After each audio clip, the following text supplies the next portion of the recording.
Welcome back, everybody, to another episode of Success After Trauma, where we bring on guests that have stories to share, things that they've been through, what it was like for them, how they made it through, and then how they're serving today.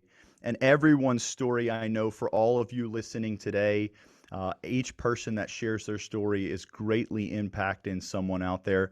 And if you're impacted by any of the people that come on here and share, you can go right on to, if you go to Success After Trauma is the YouTube channel, or you can find us on any of the major podcast streaming platforms, and you can get the information to contact these individuals if you're called to what they shared and want to learn more about their story or about the modalities that they served through. Today's special guest is Emily Cleghorn. Has a fire burning in her soul to make the world a better place. It's not hard to see why. If someone would have told her that she would use her trauma that she was enduring in childhood to inspire to lift others up, she would have laughed it off. Emily grew up in a beautiful small town in Nova Scotia, a place where she couldn't wait to get as far away from as soon as she was old enough to leave home. For her, where she grew up represented a lot of pain, disappointment, and unmet promises. It represented a lot of limitation and toxic relationships. She somehow found the strength deep within her to keep persisting. She was aware of the statistics for kids that grew up in similar situations, and she made a decision early on she was not going to be one of these statistics. Give me just 1 second as I regain my bearings. I got excited there. Man, it's so, for everyone listening, it's so important for you to not allow, whatever your situation is, your situation does not dictate your outcome. Forgive me. Let me dive right back into my intro, but I got really passionate about that, sharing that part about Emily. She was going to be different. She knew she was going to be different. She grew thicker skin and built a wall around her heart to protect herself. It wasn't until she was older she learned that the wall she had built to keep hurt and pain out was also keeping love out. This was not the life she wanted to live. Up to this point, anxiety, depression had taken roots inside. She knew changes needed to happen. Becoming a mama was the catalyst for healing Emily's life. The hardships of infertility had taught her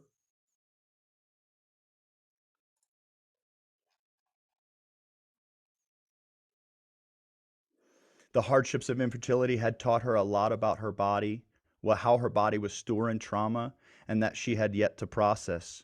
She thought that time and geography put enough space between her and her past. It turns out this was not the case. When her daughter was born, it was like childhood trauma bus hit her going full speed.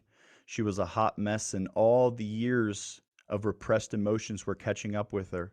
She was ashamed of how she was feeling. She thought it made her a horrible mother. All by the grace of God, it's been like a beautiful metamorphosis. She has been on a journey of self-rediscovery, embracing love for herself and others, developing a deeper connection for her Creator. Emily currently lives in New Brunswick with her husband and best friend, Brent, and their two beautiful babies. Together, they're breaking generational curses and creating limitless life. Emily, I am extremely excited to have you on this podcast. In some, I don't know your story in detail, and I'm going to be hearing it for the first time with everyone else that's going to be hearing it. But we share a certain passion and resemblance and similarity in that childhood trauma, and it hit me really hard. I have to have paused in a moment when I was doing the introduction. It hit me really hard when you talked about deciding to not be one of the statistics, deciding to go forth and create a new life. This is very, very powerful to me. This is something I'm very passionate about. And thank you for being on here and being vulnerable and willing to share your story to help other people. Without any further ado, would you take us to the beginning and tell us about your story, Emily? Well, first of all, thank you so much for giving me the opportunity to share with your audience. I am so excited. It seems kind of funny saying that I'm excited to share my story because it is what it is, but I am. So, Good.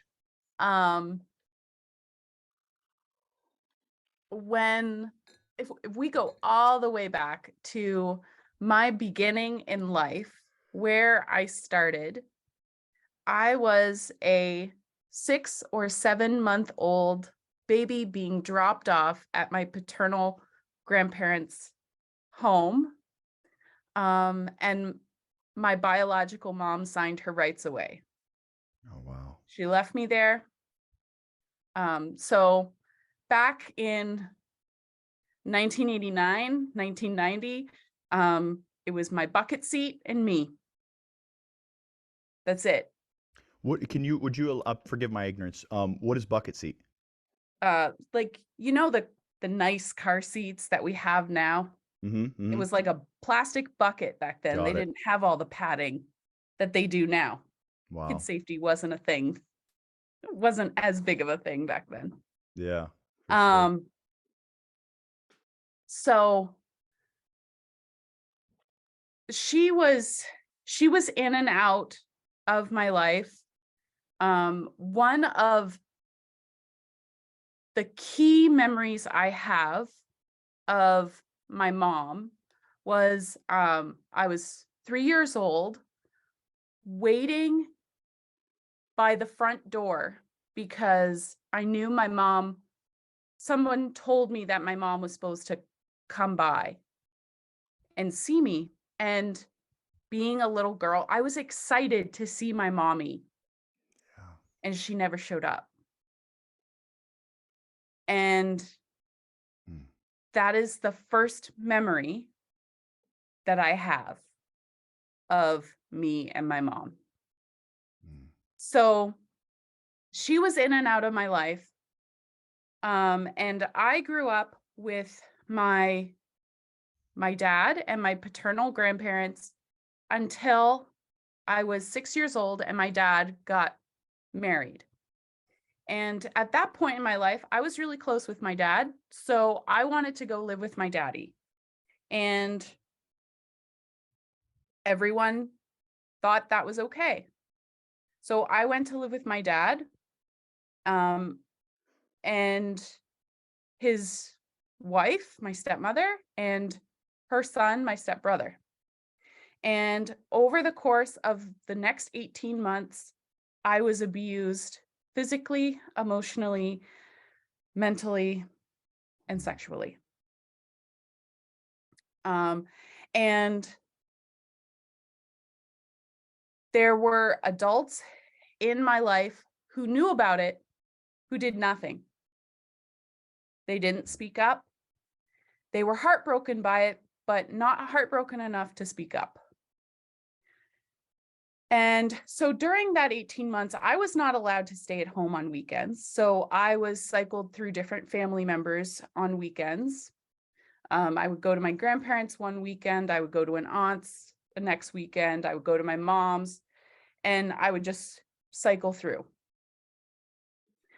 Um, so it wasn't until November of 97 where I was at my mom's house and she told me to go pack up my things so I could go home.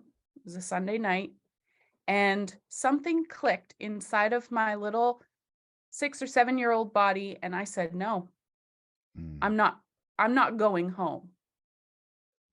So I packed up my things, and my sister had one of those great big wooden desks, 90s wooden desks, and I, in my malnourished, tiny little body, crawled under the desk and put my duffel bag or suitcase or whatever I had in front of me so that nobody could see me. And I just sat there hiding because I wasn't going home. Mm. Um, my brother came in looking for me. My sister came in looking for me. They called my name. I didn't answer them. My mom came in looking for me. I didn't answer her until eventually, it felt like forever because I was only a little kid. Mhm. Um, she saw my bag. So she moved my bag and she found me. She said, "What's going on?" I said, "Mom, I'm not going home. They hurt me. I'm not going home." She said, "Oh, okay. Well, what am I supposed to do?" So she got on the phone with my dad, and my dad called my grandmother. And that night, I went back to live with my grandparents. Mm. And life went back to normal. Only it wasn't normal because I was a little girl with a world of hurt and nowhere to put it, no tools to manage it. Mm. And life just went on.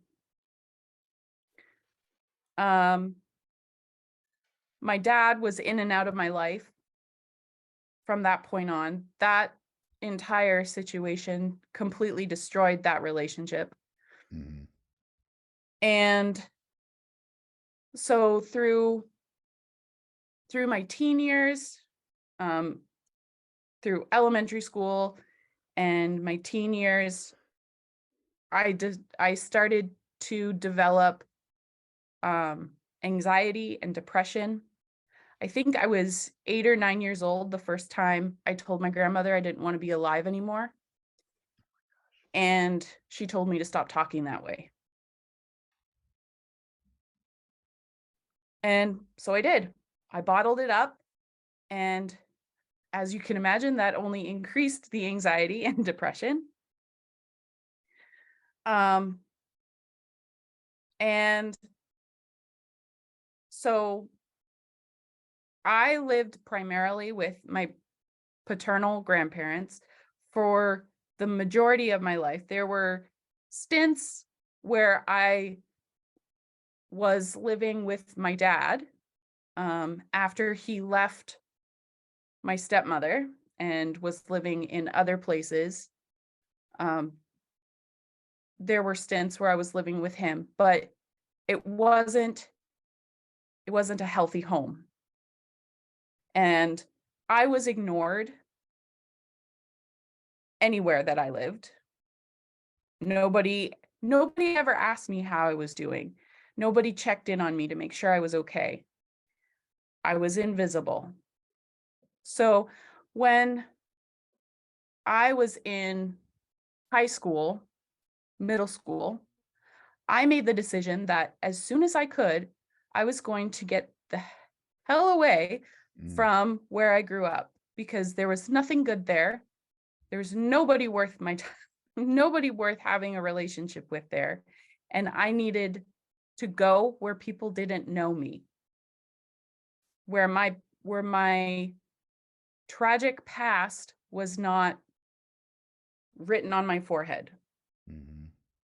So I pushed myself really hard through high school to get the grades I needed to get into the school I wanted to go to, which was about 4 hours away from where I grew up.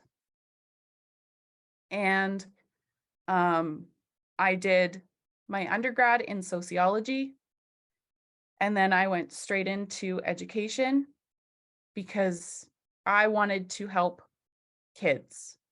I wanted to help kids like me.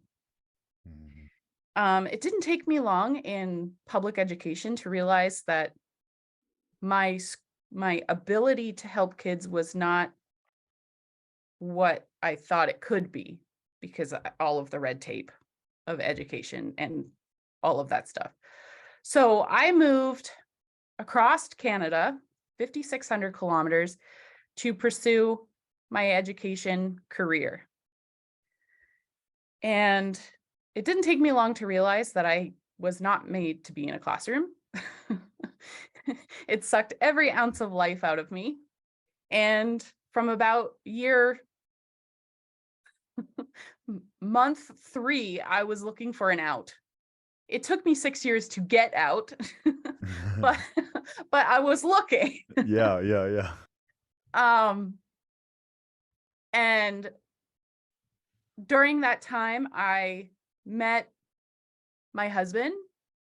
We got married and we started to try and have a family. Only it wasn't as easy as we thought it would be.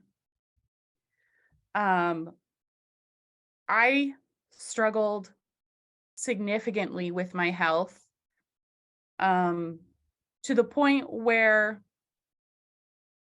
I was unable to eat most foods. My digestive system was just not having any of it. My hormones were off the shelf, like way Mm. off kilter. And it wasn't until I started doing more research into how your stress response and cortisol and all of that stuff interacts with the rest of your body. Mm.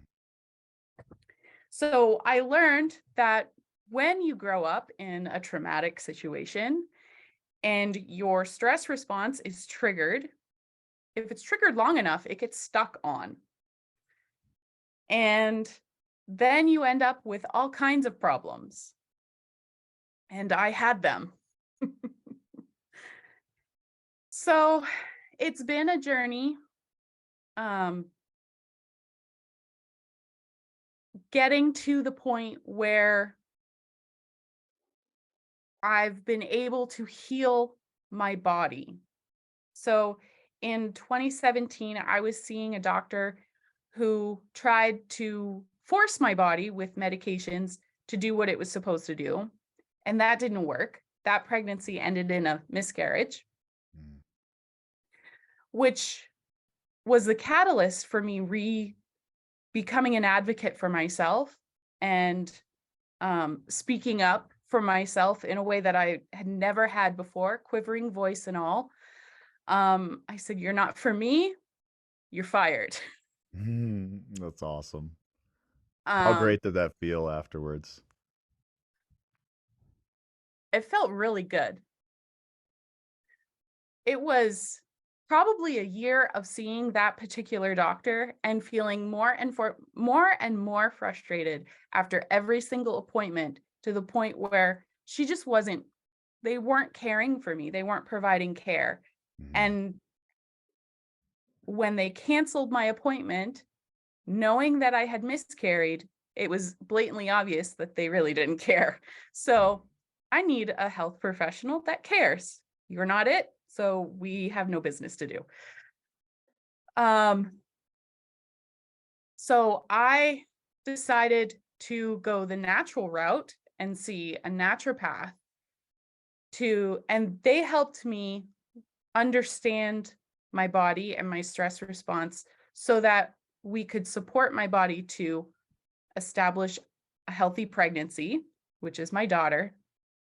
And all through that pregnancy, the new parent jitters I was a little bit nervous, like Mm. any new parent is. And I thought that's all it was. Until about 24 hours after she was born.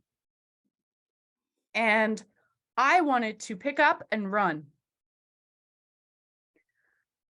I wanted to run as far as I could away, but I knew that if I made that choice, she would have to deal with the same hurt and the same pain that I had to deal with. Mm. And I was not going to have that. I didn't want to cause that to her because it's been hell and back for me. So I chose to stay and fight. And so she's 4.5 now, and she has no idea that she saved mommy's life, Mm. because it wasn't until she was born that I woke up enough to realize how much healing I needed. It's powerful. And then, so that time frame, I wanted to run away, as I said, and I hated being a mom. I hated being someone else's mother. I love my daughter. I loved her more than I'd ever loved anybody before in my life, but I hated being a mom. And Mm. those feelings made me feel like an awful person. And I was scared to say anything because I thought my husband would think I was awful, Mm. other people would think I was awful. So I dealt with it silently for probably a month and a half. And my husband knew something was wrong because I was weepy, I was crying at random moments, and he kept asking me, "Emily, what's wrong? Emily, what's wrong?" I was like, "Oh, nothing. Nothing. I'm fine." "No, you're not. You're crying." "No, I'm fine."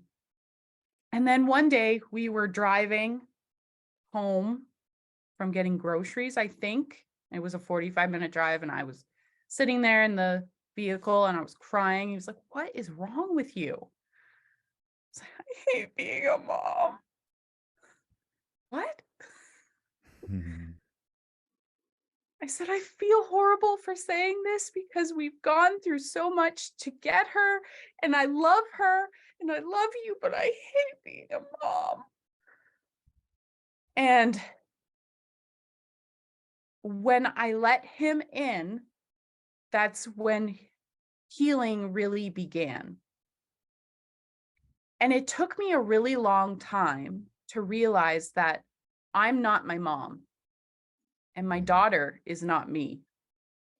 And I have the power to make different choices. That flipped everything on its head. Wow. So, Where did you go from there? Like one, yeah, well, actually, but let me just let you keep going. Forgive me. oh no, it's okay. Um, so learning to give myself grace, which is quite challenging when you've got the abuser voice programmed in your head saying all the things you're not good enough at, or you're not lovable, or you're not enough, or whatever they're nattering on in your ear. So, learning to give myself grace,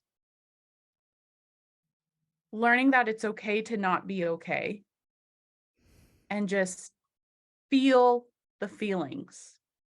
But don't sit down and have a cup of tea with them. Don't let them ruin your day, your week, your month, whatever. Feel them, identify them, acknowledge them, but don't sit down and have a cup of tea with them. And then my son came along um, when my daughter was 17 and a half months old. And that's been a lesson in nervous system regulation, identifying, okay, my nervous system is like way out of whack and gets tripped, and I can go from 0 to 100 in 60 seconds flat.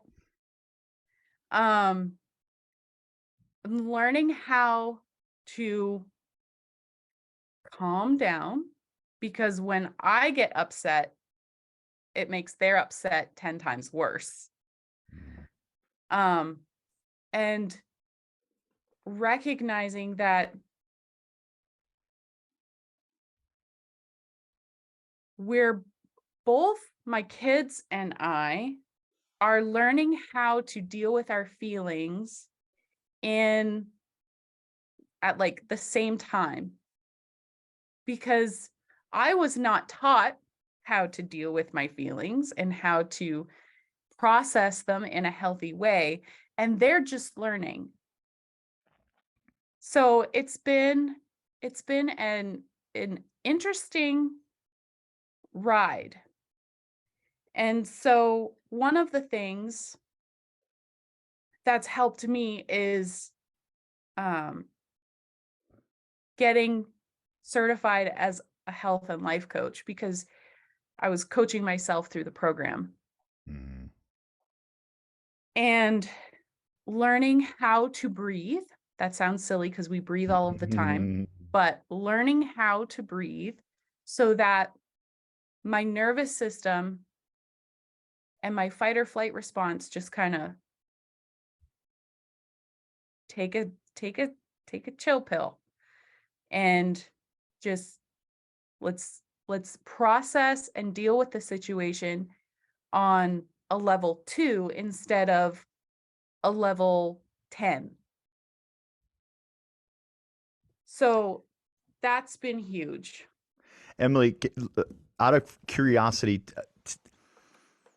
could you take me to and just elaborate a little bit on, I mean, I can make some assumptions, but I'd rather hear it straight from you.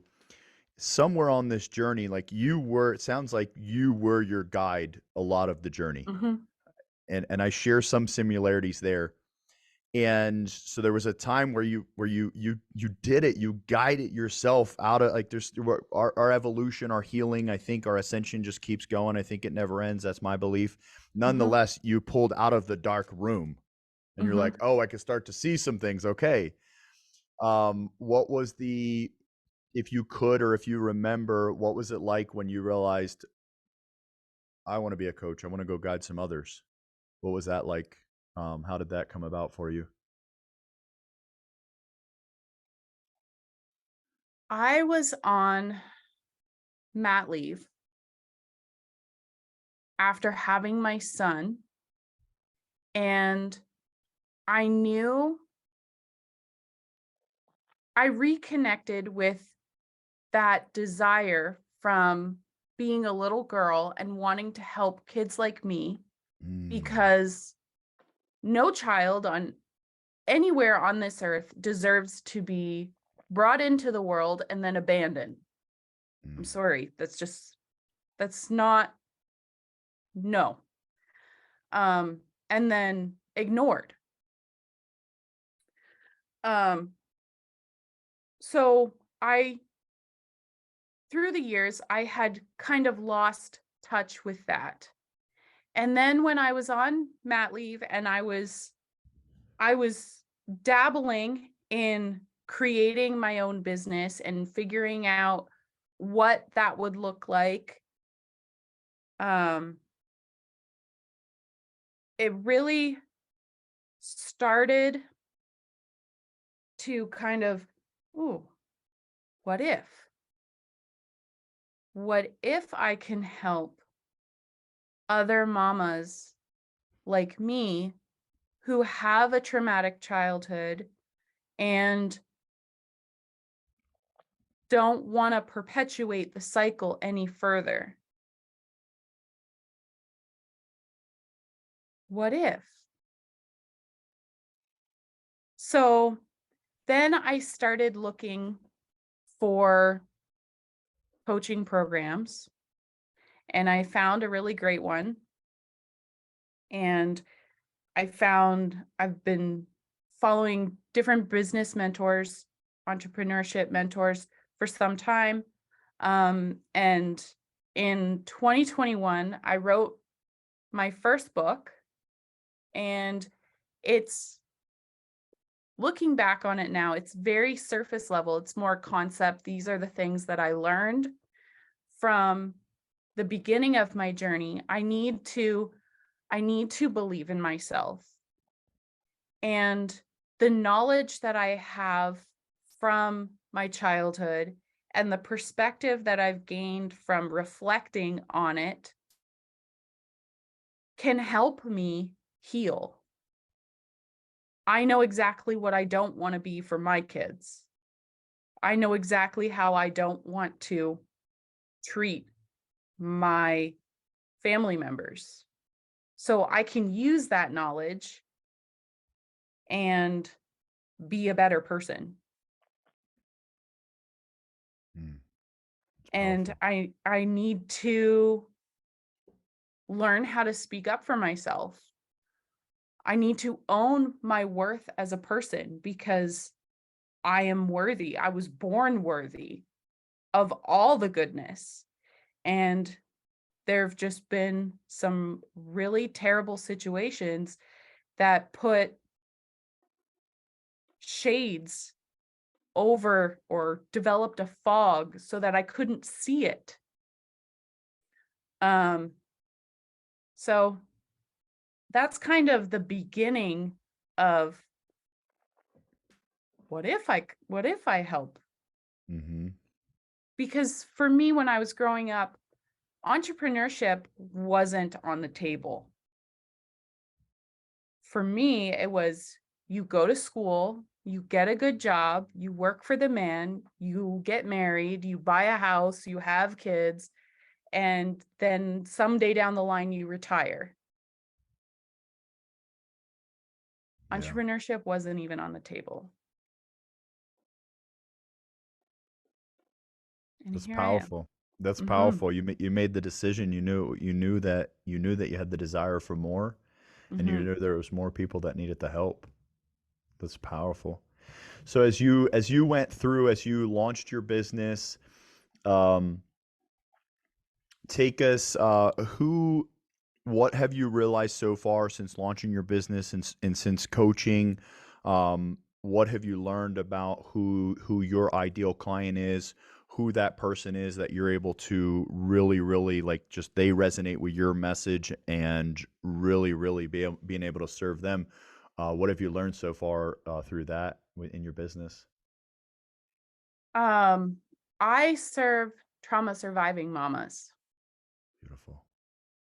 Um, and I help them to connect with who they were created to be versus who they were told to be in their trauma.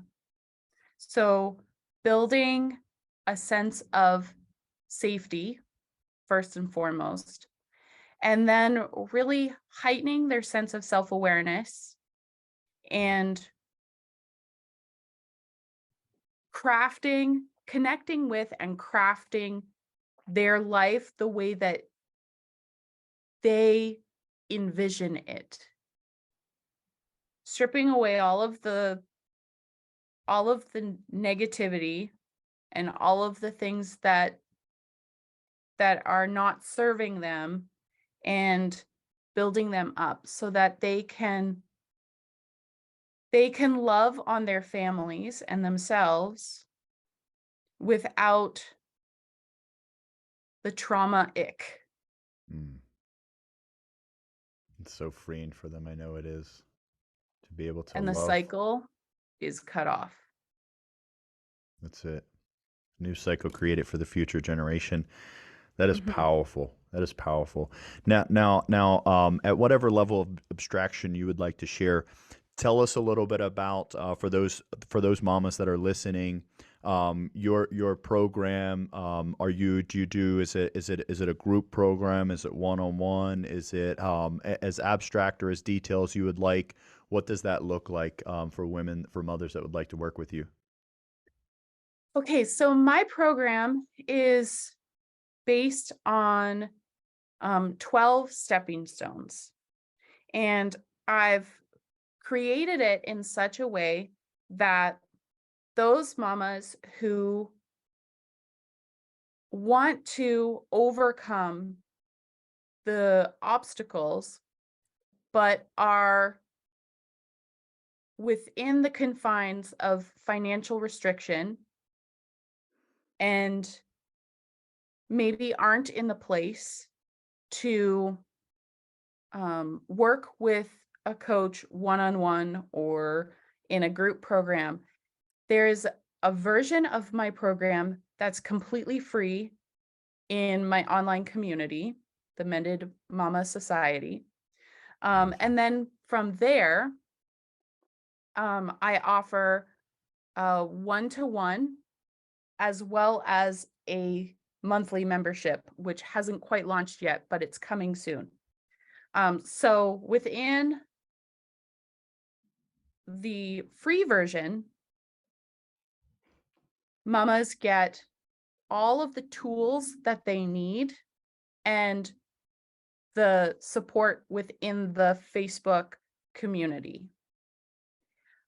If they want more um, personalized and one-to-one support, that is where one-to-one comes in.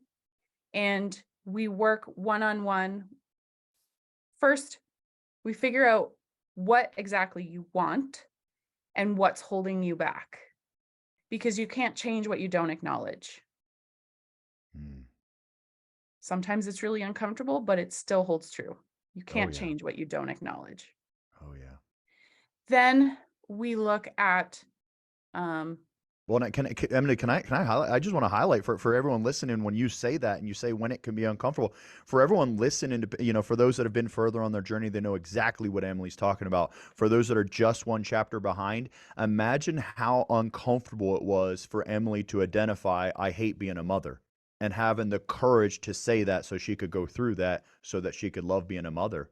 I just wanted to highlight that and what you're saying for those mothers that are just one chapter behind. Like, what does that look like? I can't imagine.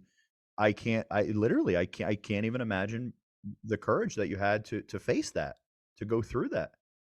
I just want to highlight that real quick. oh, and then from there we go on to boosting their energy, um, tuning into what wants to be nourished. What are those needs and desires that maybe have been ignored, or maybe you are so um out of alignment or disconnected that you don't know which end is up, and that's okay. I've been there too.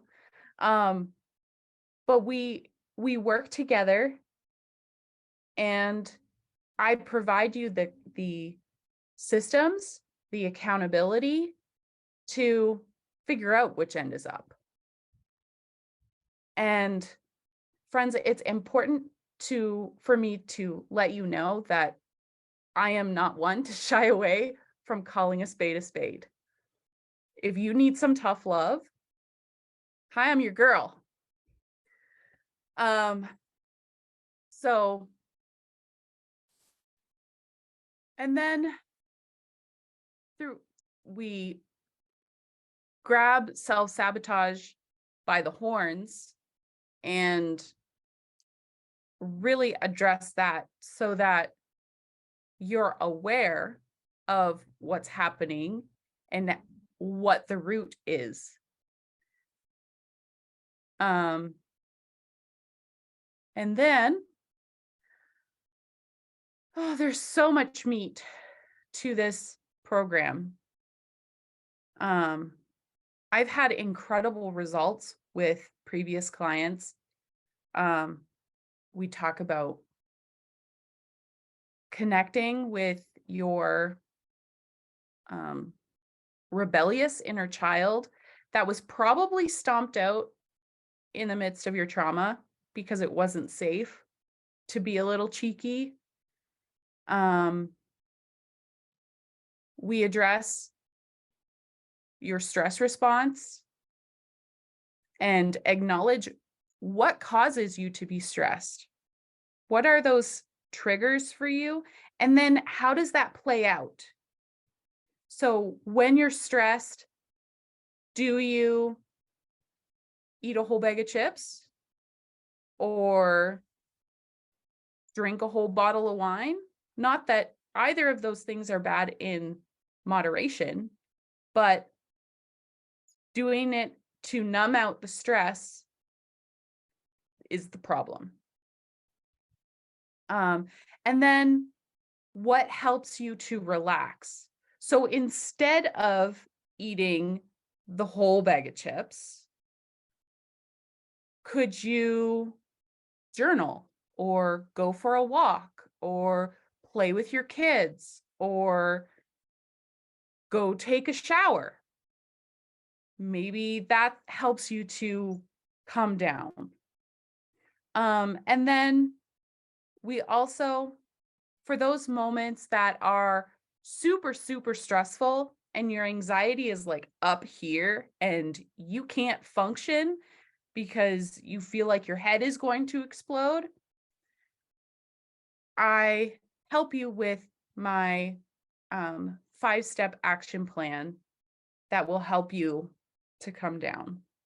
And that was created out of my own experience of my nervous system getting super deregulated during a temper tantrum or something related to a child. And I had so much energy that needed to escape my body. I kicked a hole in my laundry room wall and I was like, oops. Then I had to text my husband and say, "Dear, I kicked a hole in the wall. Sorry." And and was like, "Man, I have got to figure this out so that I'm not kicking more holes in the wall, because if I'm modeling that, my son, who's stronger than I am now at 3 years old, is going to do the same thing." And I don't that's not a Yeah. behavior that we want. That's an expensive behavior. Yeah. So, yeah, so it's a 12-week program.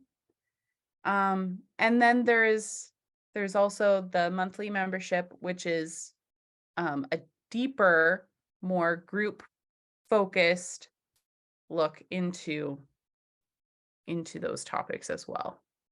That's beautiful. I love that you have incorporated a free platform because that's important to me too. Knowing that with our experiences being separate for each other, but childhood trauma, I know as through my experience, I'll just speak for mine that there was a time where I had a desire for change Mhm. and didn't have the resources yet. So a Yeah. time existed in that manner. Desire is the precursor of change, is my belief. So you have to have Mhm. desire to change, or change isn't going down. If you don't want it, nothing's going to change it. But Mhm. once you have the desire, there is that group that the desire comes before the resources, and Mhm. having that free platform is absolutely incredible. Can you say the name of that group again so that mamas that are listening could is it a private group, Um, the Facebook no, group? it's a access request Facebook Perfect. community. So you search the name and it'll come up. The Mended Mama Society. And um, you can also find a link for that on um, my socials as well. Okay, perfect. And then if people for those that are listening that already know they want to connect with you, they want to hear more, they want to learn more about how you help, and maybe they want to work with you as well. What's the Mhm. best way or best place for them to reach out to you? So if you find me on Instagram at emily.cleghorn.coach, you can connect with me there. It's probably the easiest. Super awesome. Emily, I appreciate you coming on today and being vulnerable enough to share your story. I can't imagine the weight that you carried going through each chapter, and I commend you highly for deciding to not be a statistic, for deciding to go through the journey, for pushing through the journey on the hardest moments. And then when you got to the other side, as I said, the evolution will keep going, but got to the other Mhm. side of the big battle, if you will. When you got to the other side, it's just super passionate. I care a lot, and I commend you and thank you for deciding to look back and say, "Hey, there's more mamas that need help." Mhm. That's the most powerful thing. We are here to help each other, and Mhm. you made a decision to do that, to go through the fight, and then to turn around and say, "Hey, I'm gonna help whoever else still needs a hand." Mhm. I appreciate you being on today, having the vulnerability to share. And before we close out today, do you have any final words in conclusion to those mamas that are out there still fighting the good fight? Mama, you're not alone. You are not alone. Even if you feel like there is no one else around you who understands what you're going through, or you're too scared to let other people in, you're not alone and you don't have to fight the battle alone. Um, One of the best things that you can do for yourself in healing is to find a community that supports you. And I'm not talking about finding a community of people who are just supportive. I'm talking about finding a community of other mamas who have gone through the fire, who understand you on a deep level, so that on those days that will inevitably come where you feel like you don't have any juice left to keep going, you've got somebody in your corner who is ready, willing, and able to hold you up and give you the support that you need and the tough love that you need and all of the good things. Thank you. That's incredible. If you guys are listening to the audio, you can check out the video. It's YouTube. The channel is Success After Trauma. And if you're watching the video on the YouTube channel, you can listen to us in the car when you're driving. We're on all major podcast streaming platforms. Until the next episode, be great. It's already in you.